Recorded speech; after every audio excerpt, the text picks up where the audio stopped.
प्रिय विद्यार्थीगण, आज हम कक्षा 8 का अध्याय 5 हिमाचल की संस्कृति का बदलता स्वरूप इसके ऊपर चर्चा करेंगे।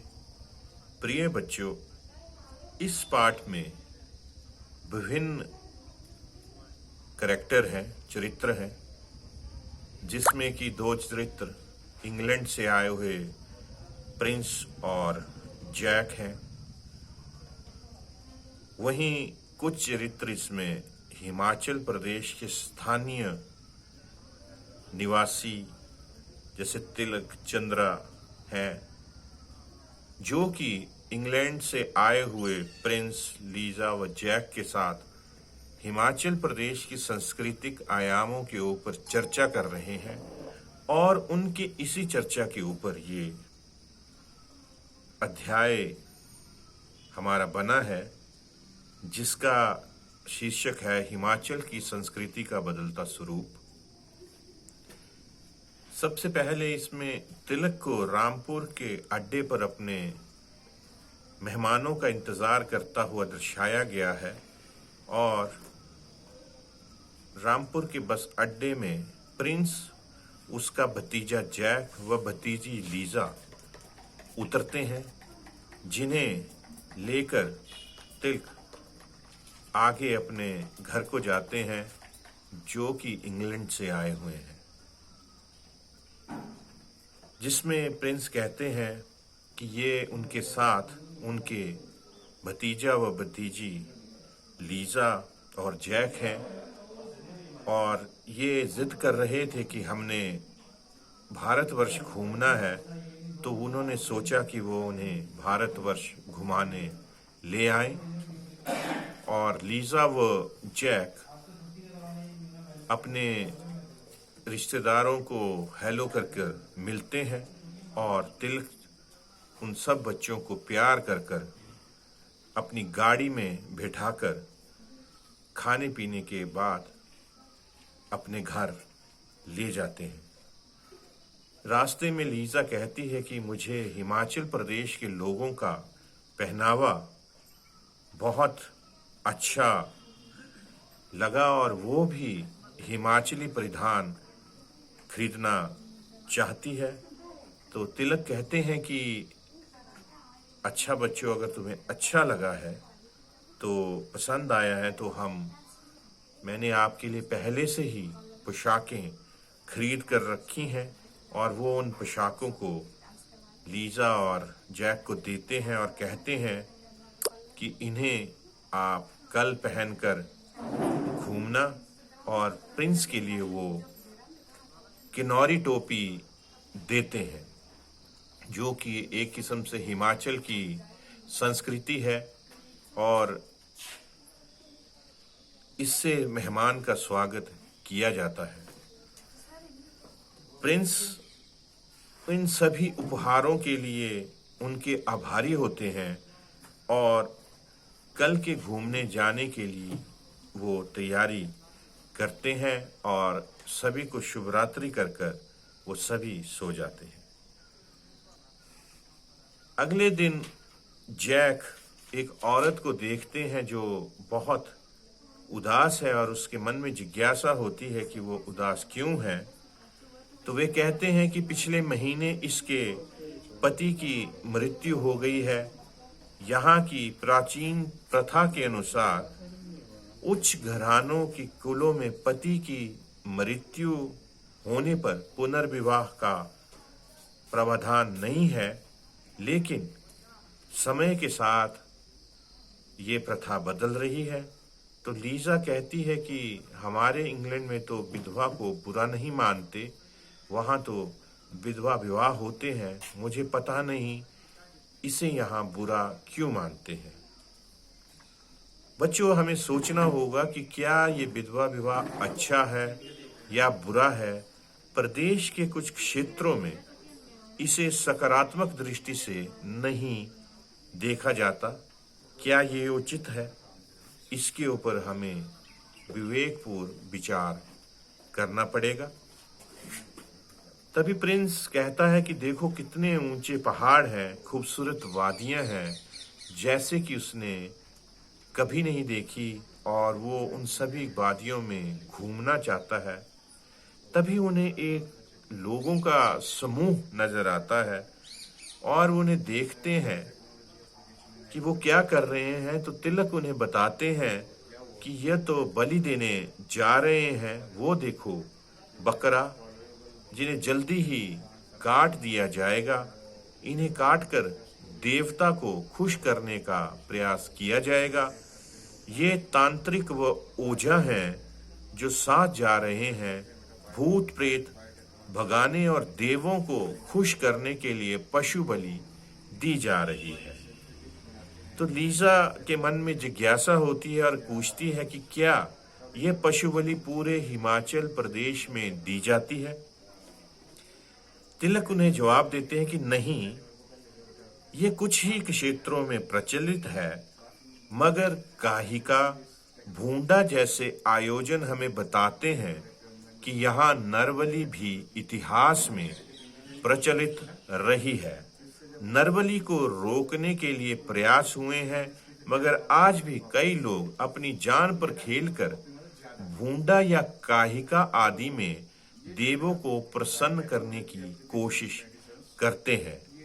मगर यदि देवता प्रसन्न ना हुआ और जान चली गई तो क्या यह उचित होगा? ये विचार जैक के मन में आते हैं। तो प्रिंस उन्हें कहते हैं कि आप बहुत बातें करते हैं जैक, इसका उत्तर तुम्हें स्वयं ढूंढना होगा, लेकिन हमें भी ये सोचना होगा, क्या स्वार्थ के लिए दूसरे जीवों को हानि पहुंचाना उचित है? लीजा बलबीर से कहती है कि मेरा नाम लीजा है, आप कहाँ जा रहे हैं? जो से रास्ते में मिलते हैं। तो बलबीर कहते हैं कि मैं हमीरपुर में एक सांस्कृतिक कार्यक्रम में जा रहा हूँ, बच्चे नाटी करेंगे। नाटी हमारा लोक नृत्य है, क्या तुमने इसे देखा है? तो लीजा जवाब देती है कि नहीं, मैंने नाटी नृत्य को नहीं देखा है। तिलक कहते हैं कि यहाँ कई तरह की नाटियां होती हैं, मगर इनकी घटती लोकप्रियता के कारण, जिसका मुख्य कारण बदलता युग है और पाश्चात्य संस्कृति के प्रभाव में इनका ह्रास हो रहा है, मगर हमें इन्हें बचाना है ताकि हमारी संस्कृति जीवित रह सके। जैक कहते हैं कि वाकई हिमाचल की संस्कृति महान है और उसके मन में जिज्ञासा है। वो पूछता है, मैंने सती प्रथा के बारे में पढ़ा है, क्या वो हिमाचल में वाकई प्रचलित है? इतिहास में उसका उल्लेख मिलता है, तिलक कहते हैं, मगर अब ऐसा नहीं है। भारत में इसके बारे में आप पढ़ते रहे होंगे, लेकिन अब ये प्रथा बंद हो गई है। सभी बैठकर कोटगढ़ पहुंचते हैं और कहते हैं, तिलक उन्हें बताते हैं कि ये हिमाचल का एक पावन और अनूठा कोना है। देखो वहां गांव के लोग टाणा माणा कर रहे हैं। बच्चे पूछते हैं कि ये टाणा माणा क्या होता है? तो तिलक उन्हें बताते हैं कि यह महामारी रोकने हेतु एक देसी उपाय है। यह भी विश्वास व आस्था से जुड़ा है। लीजा के मन में स्वाभाविक प्रश्न है कि इससे महामारी कैसे रुकेगी? तिलक उन्हें बताते हैं कि बेटा, ये प्राचीन आस्थाएं व परंपराएं हैं। वैज्ञानिक आधार से भले ही इनके औचित्य पर सवाल उठाया जा सकते हैं, मगर लोगों की आस्था के कारण ये यथावत है। किन्नौर में भूत प्रेतों को भगाने के लिए हेतु थाथा का आयोजन होता है। लीजा पूछती है, मगर भूत प्रेत होते ही नहीं तो वो भागते कैसे हैं? प्रिंस उन्हें टोकते हैं और कहते हैं, लीजा तुम किस प्रश्न में उलझ रही हो? उसका उत्तर शाम तक सोए सोचना। बच्चों, लेकिन हमें सोचना होगा कि क्या आपने भूत प्रेत देखे हैं? क्या भूत होते हैं? सोचिए, बीमारी या कलेश का जिम्मेदार भूत प्रेतों को मानना कहाँ तक उचित है? अंधविश्वासों के कारण हमारा आर्थिक व सामाजिक नुकसान होता है। तभी करनाल व ढोल बजाते हुए कुछ लोग देवी देवताओं की पालकियों को उठाकर उनके सामने से गुजरते हैं। लीजा उनसे पूछती है, यह क्या है? वाह! तिलक उन्हें बताते हैं, ये पहाड़ी लोग हैं जो देवता को पालकी में बैठाकर ले जा रहे हैं। मैं भी प्रणाम करके आता हूँ, आओ सभी चलते हैं। सभी देवता का आशीर्वाद लेते हैं तथा चाय पीने के लिए एक दुकान में बैठ जाते हैं। प्रिंस उस दौरान वार्तालाप में कहते हैं, क्या तुम जानती हो लीजा, हिमाचल में मलाना गणतंत्र में झगड़ों के निर्णय में देवों की अहम भूमिका है। देव का निर्णय अंतिम होता है। मैंने यह जानकारी इंटरनेट से प्राप्त की है, वो ये कहते हैं। जैक उनसे पूछते हैं, वह कैसे? झगड़ों का निर्णय तो हमारे यहाँ न्यायालयों में होता है। अगर देव अदालत से गलत निर्णय हो जाए तो अपील कहाँ की जा सकती है? ये स्वाभाविक प्रश्न उनके मन में उभरता है। उसके लिए तिलक जवाब देते हैं, लीजा और जैक, ये आस्था का प्रश्न है। न्याय को स्वीकार करना पड़ता है।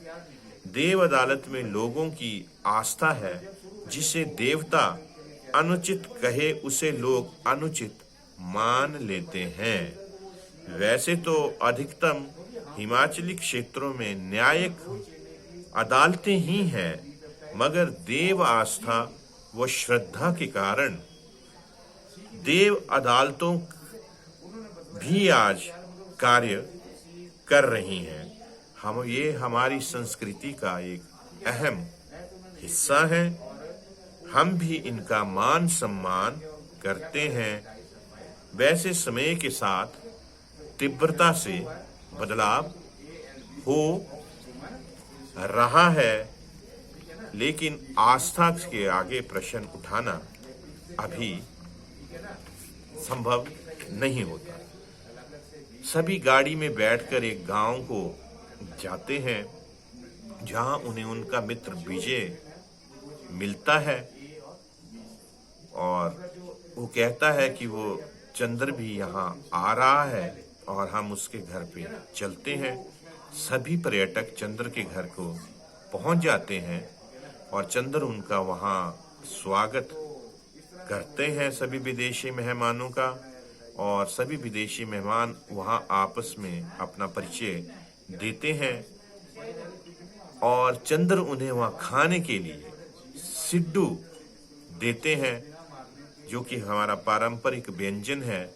फिर वे लोग गांव को घूमने चलते हैं और बच्चे गांव में लोग बड़े प्यार से रहते हैं, ये बताया जाता है बच्चों को, और उनकी आस्थाएं और मान्यता एक समान है। यहाँ घर पुरानी लकड़ी का सुंदर प्रयोग करके बनाए जाते हैं। हाँ, सभी को पुराने काठकुनी शैली में बने होते हैं। ये जो घर होते हैं ये काठकुनी शैली के बने होते हैं। देखो, इन घरों की दीवारों में भी लकड़ी का प्रयोग किया जाता है तथा छत पर स्थानीय स्लेट प्रयोग किए गए हैं। परंतु अब नए घर सीमेंट, लोहा और पत्थर के बन रहे हैं। यहाँ लोग स्थानीय पहरावे में कम ही दिखाई दे रहे हैं। अधिकतर लोगों ने टी-शर्ट्स, जीन्स तथा सूट पहने हैं। समय के साथ साथ लोगों का खान पान व पहनावे में भी अंतर आया है। लोग स्थानीय पहनावे के साथ साथ अब अन्य रेडीमेड वस्त्रों को अधिक महत्व दे रहे हैं। परंतु विशेष अवसरों जैसे शादी, मृत्यु व त्योहारों के समय आज भी लोग स्थानीय पहनावा, खान पान व मान्यताओं को अधिक महत्व देते हैं। यहाँ के लोगों की पोशाकें कहाँ तैयार किया जाता है, ये स्वाभाविक प्रश्न विदेशी मेहमान पूछते हैं। तो चंद्र उन्हें बताते हैं कि यहाँ लोग स्थानीय पोशाक, टोपी, शाल व अन्य ऊनी वस्त्र स्वयं खड्डी द्वारा तैयार करते हैं, परंतु अब इन वस्त्रों का निर्माण उद्योगों के माध्यम से भी हो रहा है। पूरे भारत की तरह हिमाचल प्रदेश में भी लोक कलाओं, लोक संस्कृति आदि पर पाश्चात्य संस्कृति का प्रभाव पड़ा है।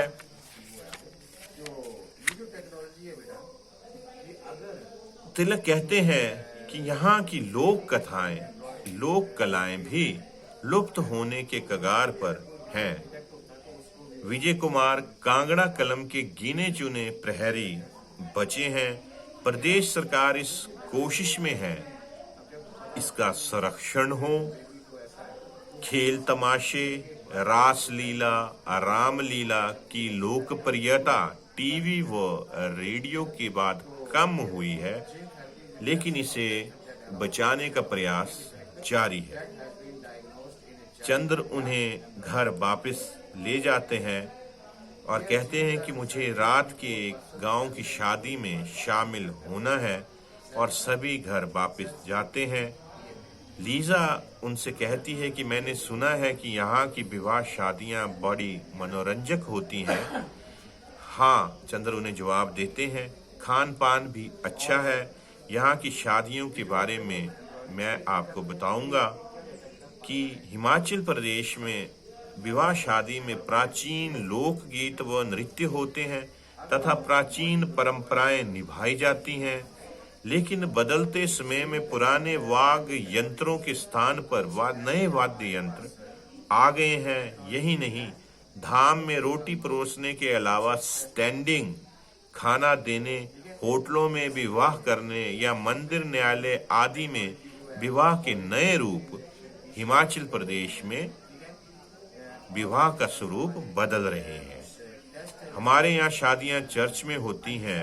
लीजा कहते हैं, ईसाई धर्म में चर्च का बड़ा महत्व है। प्रिंस, ठीक है, तुम्हारी शादी लंदन के चर्च में ही करवाएंगे, मगर शाम बहुत हो गई है, वह बर्फ गिरने के आसार हैं। जल्दी से गाड़ी में बैठो और घर चलो। यह कहकर सब हंस पड़े और वापस घर लौट आए। ये इस अध्याय का सार है बच्चों। जय हिंद, जय हिमाचल, धन्यवाद।